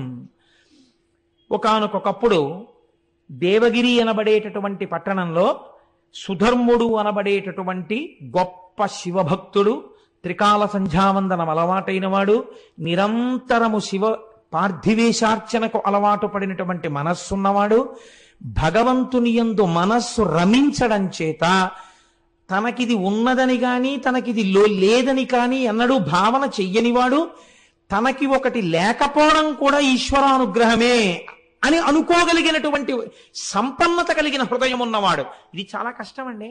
ఈశ్వరుడు ఒక్కొక్కరికి ఒకటి ఇవ్వడు. లోకం ఏమంటుందంటే వాళ్ళకి ఇది లేదంటుంది, కానీ వాళ్ళంటారు ఈశ్వరుడు మమ్మల్ని ఉద్ధరించడానికి మాకు అది ఇచ్చి ఉండకపోవచ్చు అంటారు. అది వాళ్ళ భక్తి. వాళ్ళ భక్తి నీకేం తెలుసు, వాళ్ళని అలా అని నువ్వు పాపం మూట కట్టుకుంటున్నావు. కాబట్టి ఇప్పుడు అటువంటి భక్తుడు ఒకడు ఉన్నాడు. ఆయనకి సుదేహ అని ఒక భార్య ఉన్నది. ఆమె మహాసౌశీల్యవతి, భర్తని నిరంతరము ధర్మమునందు అనువర్తించేటటువంటి స్వభావము కలిగినటువంటి తల్లి. చాలా కాలం ఇలా ఉంటుండగా వీళ్ళిద్దరికీ బిడ్డలు కలగలేదు. బిడ్డలు కలగకపోతే ఈ భార్య వెళ్ళి భర్త దగ్గర బాధపడింది. ఏమంటే మన తర్వాత వంశం నిలబడడానికి, పూజామందిరంలో పూజ చేయడానికి ఇంట్లో వండిన పదార్థం ప్రేమతో అమ్మా అని పిలిచి తినడానికి బిడ్డలు లేరు. ఈ తల్లితనం లేకపోవడం నాకు చాలా బాధగా ఉంది. అందుచేత మనకి బిడ్డలు లేనటువంటి ఈ లోటు ఎలా పూడుతుంది అని భర్త దగ్గర ఏడ్చింది. ఆయన ఏమనాలండి, నిజమే ఈ లోటు ఎలా పూడుతుంది, మనకి బిడ్డలు కలగట్లేదు అనాలి. కానీ ఆయన ఎంత గొప్ప మాట అన్నాడో తెలుసా అండి భార్యతో? ధీరుడుగాన, ధీరత్వం అంటే జ్ఞానమునందు రమించేటటువంటి స్వభావం, అటువంటి బుద్ధి ఉన్నవాడు కాబట్టి ధీరుడుగాన తత్పతి మదిన్గనకెట్టి విచారమున్ మహోదారతతో ఇటుల్నడు తన్విరో వందురనేల ఇట్టు లెవ్వారికి నెవ్వారౌదురిలా బంధువులెవ్వరు తల్లిదండ్రులెవ్వారలు పుత్రులెవ్వరిక స్వార్థపరంబు జగంబు సర్వమున్. ఏమిటే నీ వెర్రి, ఎవరికి తల్లిదండ్రులు, ఎవరెవరికి బిడ్డలు, ఎవరి స్వార్థం వాళ్ళది. కలిసినవి విడిపోతుంటాయి. పట్టు విడిపే ఈ లోకమునకు ఉన్నటువంటి స్వభావం. ఇలా పట్టుకుంటుంది, అలా విడిపోతుంది. విడిపోయిన వస్తువుని పట్టుకున్నాను నువ్వు లేకపోతే నేను ఉండలేనన్నవాడు 11 రోజుల్లో మర్చిపోతున్నాడు. మరిచిపోయేవాడు సంతోషంగా తిరిగేస్తున్నాడు. వాడికి మళ్ళీ నువ్వు లేకపోతే నేను ఉండగలనా అని చెప్పిన వాడెవడున్నాడో వాడు సంవత్సరం తర్వాత ఎవరు లేకపోతే ఉండలేనన్నాడో వాళ్ళ తిథిని గుర్తు చేయడానికి ఇంటి పురోహితుడు వచ్చి గుర్తు చేస్తే తప్ప తద్దినం పెట్టని వాడయి ఉన్నాడు. అంతటి కృతజ్ఞమే ఈ లోకం. అటువంటి బిడ్డల కోసం, దేనికోసం నీకు ఈ అలజడి? నువ్వు ఈ సంబంధాన్ని ఈశ్వరుడు ఎందు పెట్టు. నువ్వు తరిస్తావు, నేను తరిస్తాను. అవన్నీ ప్రతిబంధకాలు తరించడానికి, ఏమో తొందరగా మనల్ని లాగేయడానికి, ఏ అడ్డు లేకుండా చేసేయడానికి తొందరగా తన వైపు ఈడ్చి పారాయడానికి ఈశ్వరుడు అసలు సంతానం లేకుండా చేశాడేమో.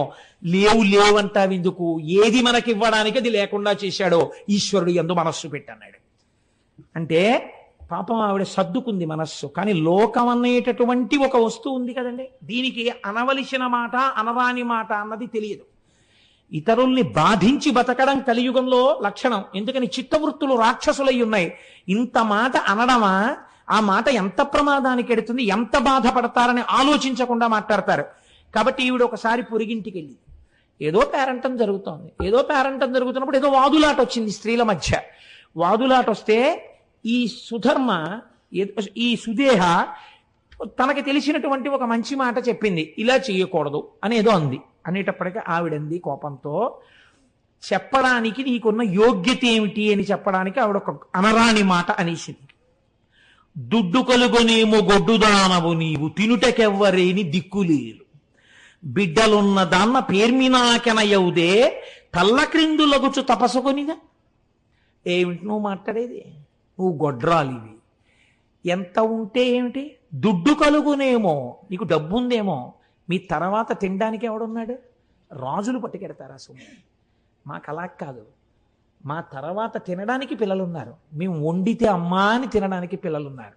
మా ఐశ్వర్యం నీకెక్కడొస్తుంది, ఇక నీకు పిల్లలు పుట్టరు. నువ్వు తలకిందులుగా తపస్సు చేసినా ఇక నీకు అమ్మా అన్న మాట లేదండి.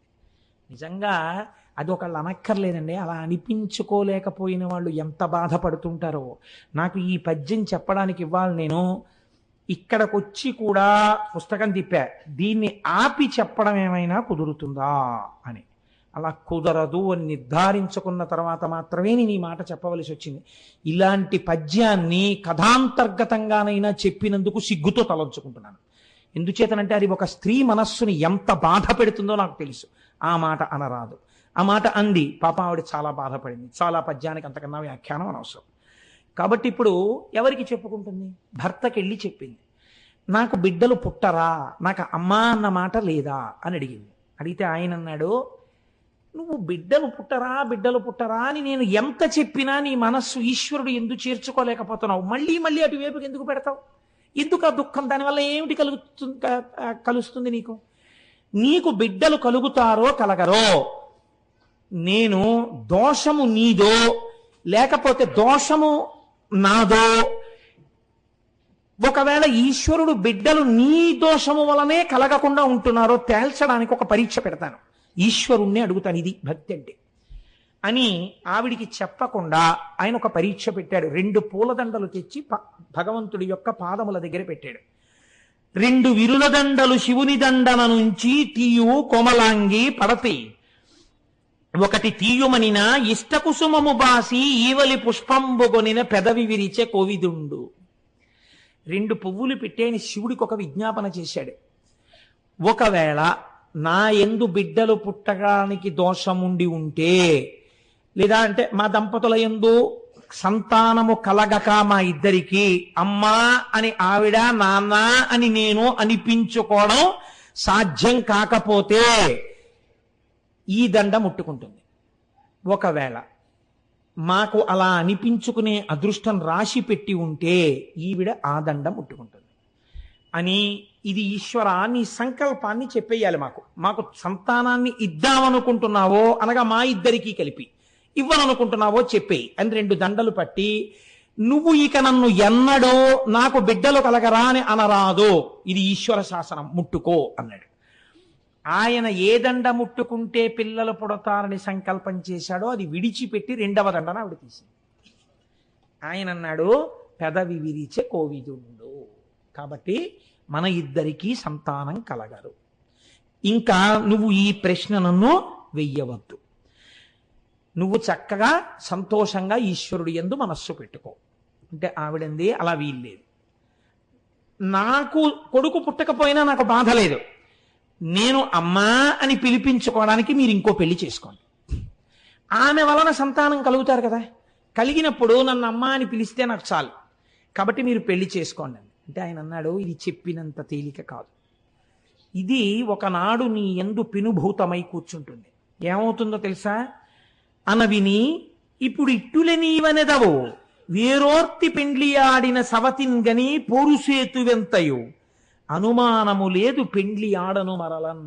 నాకు సంతానం అక్కర్లేదే, ఈశ్వరుడు ఉన్నాడు చాలు. ఇప్పుడు ఇలా అంటావు, నిజంగా రేపు నేను వేరొక స్త్రీని వివాహం చేసుకుని ఆమె వలన నాకు బిడ్డలు కలిగితే నీ యందు అసూయ ప్రబలుతుంది, పెద్ద గొడవలవుతాయి, మనశ్శాంతి పోతుంది, శాంతి లేని చోట ఈశ్వరోపాసన ఉండదు, కాబట్టి నేను పెళ్లి చేసుకోనన్నాడు.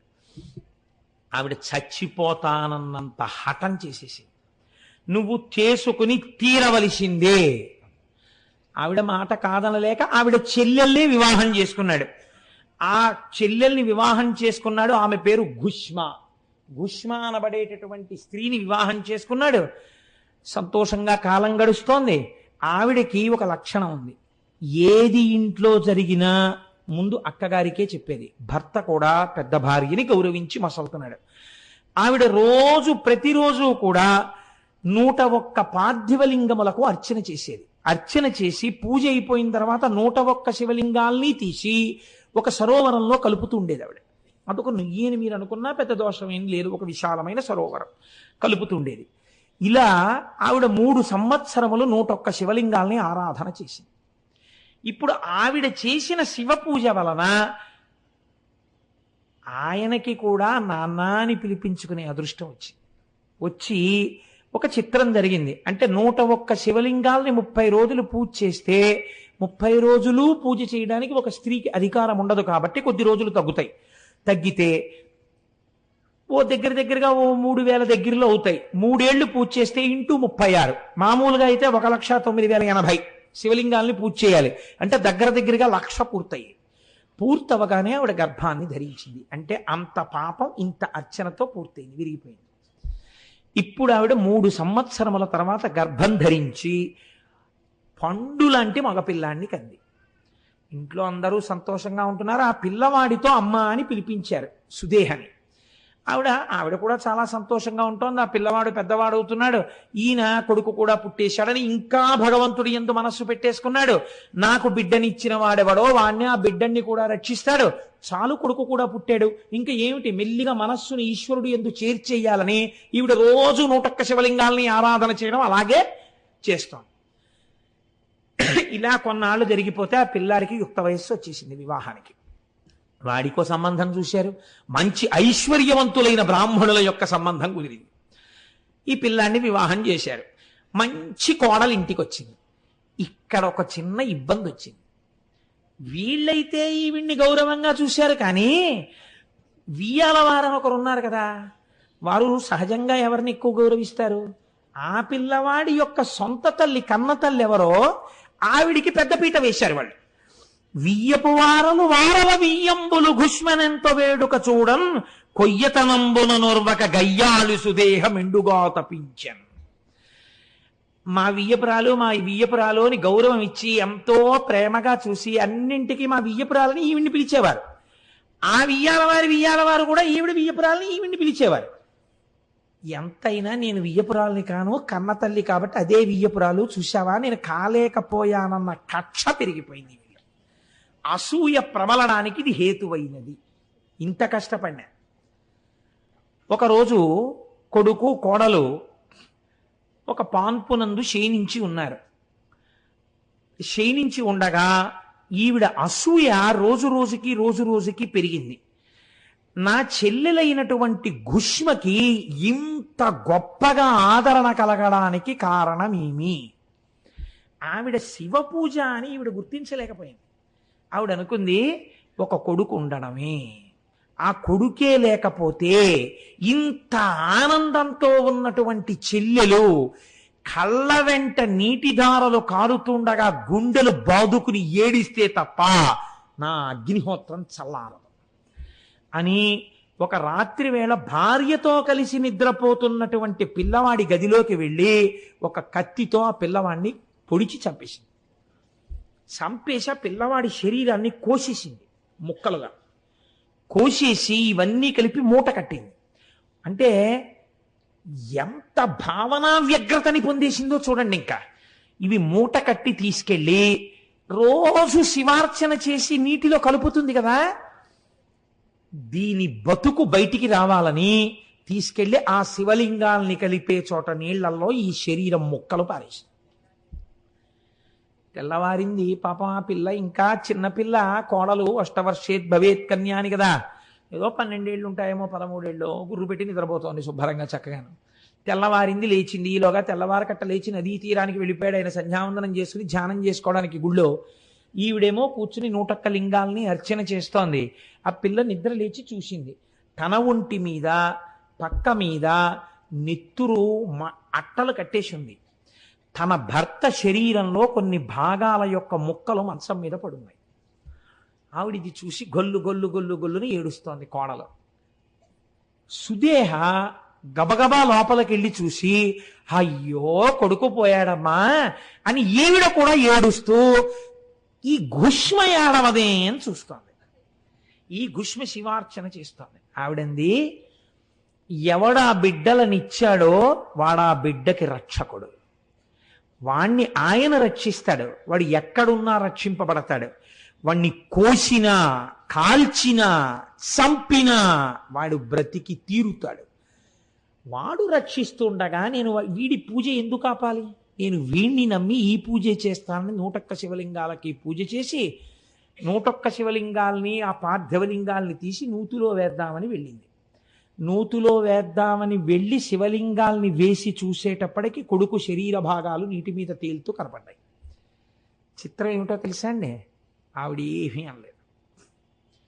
చాలామంది దీన్ని మార్చి రాశారు. మూలంలో అలా లేదు. ఆవిడ మనస్సులో ఏ అక్కసు కలగలేదు. ఒకవేళ ఒక చెట్టు నీళ్లు పోస్తే తాను ఒక మొగ్గ వేసింది, ఆ చెట్టే దాన్ని పువ్వు చేసింది. ఆ చెట్టే మరునాడు ఉదయం తన పాదాల దగ్గరికే ఆ పువ్వుని ఒడిచిపెట్టేసి తొడిమ నుంచి తన కాళ్ళ దగ్గర పడిపోయేటట్టు చేసింది. నా శంకరుడు నా ఇంట పువ్వు పూయించి తన పాదాల దగ్గరే ఇలా తీసుకుని ఉంటే నేను దాన్ని అడగను. ఈశ్వరుడు తీసుకెళ్ళిపోవాలని సంకల్పం చేస్తే నాకు ఆమోదయోగ్యమే అని వెళ్ళిపోతాను. ఇది శివుడు తట్టుకోలేకపోయాడు. అది విచిత్రం. ఈ భక్తిని శివుడు భరించలేకపోయాడు. భరించలేక అమ్మా అమ్మా అంటూ పిల్లవాడు వచ్చేసాడు. వచ్చేసి వాడు అన్నాడు, ఈవిడ అడగలేదు. వచ్చి, అమ్మా నన్ను పెద్దమ్మ చంపేసిందమ్మా, కత్తి పెట్టి పొడిచిందమ్మా, నాకు తెలివి వచ్చేటప్పటికి ఇంకా పొడి చేసింది, నా శరీరాన్ని కోసి తెచ్చి ఇందులో పారేసిందమ్మా, పెద్దమ్మ చంపింది, శివుడు బతికించాడమ్మా నన్ను నీ పూజకి అన్నాడు. ఆవిడంది ముక్కు మీద వేలేసుకుని యవనిదయన్ కొడుకేర్పడ అవికల కృపుడతడే సాకు అర్భకు భక్తోత్సవకరుండని పేరొందిన శివుడు మహాకాలమూర్తి సిద్ధం బిందున్. ఉరే, నిన్ను కాపాడినటువంటి వాడే మహాకాలుడు, వాడే తీసుకెళ్లగలడు, వాడే బ్రతికించగలడు, వాడు నిన్ను రక్షించాడు. ఎక్కుడు మోదము లేక అక్కపైన్ కినుకు కొనక ఆమె కొమరుపై చక్కగా చేయిడ కడుమెచ్చగా ముక్కంటి సామి ఈ తెంచెవడి. కొడుకు మీద చెయ్యేసుకుని, అక్క తప్పు నాన్న, పెద్దమ్మనలా అనకూడదు, ముక్కంటి స్వామి నిన్ను రక్షించాడు, ఆయన రక్షణ ఉన్నంత కాలం ఎవ్వరూ ఏమీ చేయలేరు అని ఎవరి మీద కోపమో మనసులో లేకుండా పిల్లాడి భుజం మీద చెయ్యేసుకుని ఇంట్లోకి వెళ్ళిపోతాడు. ఇది కూడా శివుడు తట్టుకోలేకపోయాడు. ఇదేమిటి, కొడుకుని కోసి ముక్కలు చేస్తే నేను ఇచ్చిన కొడుకుని ఏమందేమిటి, 3 కన్నులతో త్రిశూలం పట్టుకుని పరిగెత్తేట్టు ఆయన. ఇది విచిత్రం. పరుగెత్తుతుంటే ఆయన కంకణముల యొక్క ధ్వని వినపడింది. పాదానికి వాసుకి చుట్టుకుని ఉంటాడు. ఆ వాసుకి ఆ పదతాడమును తట్టుకోలేక జారిపోతున్నాడు. ఒంటి నుంచి భస్మ రాలిపోతోంది. పరుగున వచ్చి, ఘుష్మ ఈ త్రిశూలంతో నీ అక్కని పొడి చేస్తానన్నాడు. ఎందుకంది ఆవిడ. ఆయన తెల్లబోయాడు. ఈశ్వరుడు తెల్లబోయి, ఎందుకేమిటి, నీ కొడుకుని చంపేసింది అన్నాడు. కాబట్టే నువ్వు ఎంత ఉదాహరణమో లోకానికి తెలిసిందండి ఆవిడ. మా అక్క చంపిందంట ఏంటి? చంపి ముక్కలు కోసిన వాడిని, నూతులో పారేసిన వాడిని ఎవరయ్యా బతికించారు? నువ్వు బతికించావు. ఇది లోకానికి తెలియాలి. ఎవడు చంపాడో తెలిస్తే ఎంత, తెలియకపోతే ఎంత. నిన్ను నమ్మిన వాడికి నాశనం లేదని లోకానికి తెలిస్తే చాలు. ఈశ్వరా, నీ పాదముల యందు భక్తి నాకు కృపచేయి. మా అక్క వల్ల కదా నా కొడుకు బతికాడు, మా అక్క వల్ల కదా నీ యందు నాకు పూనిక కలిగింది, ఈ ఔదార్యాన్ని ఇలా అనుగ్రహించండి. ఇంతటి శివుడు త్రిశూలం పట్టుకుని అలా నిలబడిపోయాడండి చేష్టలుడికి. ఇంతటి మహాజ్ఞాని, త్రిపురాసుర సంహారం చేసిన వాడు భక్తురాలి మాటకి నోటి మాట లేక నిలబడిపోయాడు. నిలబడిపోయి అంతేనా అన్నాడు. అంతే, దింపే త్రిశూలం. ఫోన్లే కనపడ్డాను కదా, ఒక్క కోరిక కోరన్నాడు.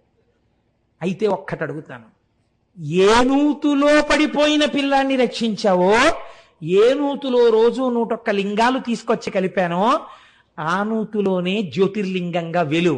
నీ దగ్గరికి వచ్చి నమస్కరించిన వాళ్ళందరినీ ఇలాగే కాపాడు అంది. తప్పకుండా నీ కోరిక మేరకి ఆ నూతులోనే జ్యోతిర్లింగంగా ఉంటానన్నాడు. ఘుష్మేశ్వరుడు నీ పేరుతో వెలుస్తానన్నాడు. ఒక భక్తురాలు, ఎటువంటి భక్తురాలు వినువు, ఇక్కడికి వచ్చినప్పుడు నిన్ను తలుచుకోవాలి అందరూ. ఒక్కసారి జ్ఞాపకం తెచ్చుకోవాలి. తెచ్చుకుని ఈశ్వరుడి ఔదార్యం ఘుష్మ వలన గుర్తు రావాలి. మామూలుగా నా ఔదార్యం కాదు, నా ఔదార్యం ప్రకటితం అవ్వడానికి నువ్వు కారణం. కాబట్టి నిన్ను తలుచుకుని నన్ను తలుచుకోవాలి. నా పేరు ఈశ్వరుడు కాదు, ఘుష్మేశ్వరుడు అని ఘుష్మేశ్వరుడై మహానుభావుడు అక్కడ వెలిశాడు. ఒక్క నమస్కారం ఇలా వెళ్ళి చేస్తే చాలట.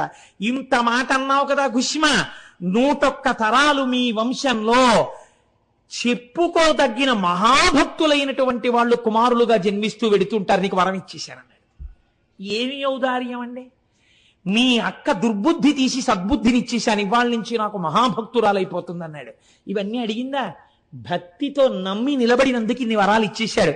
కాబట్టే ఈశ్వరుణ్ణి నమ్మినటువంటి వాడికి అన్నడు లోటు లేదండి.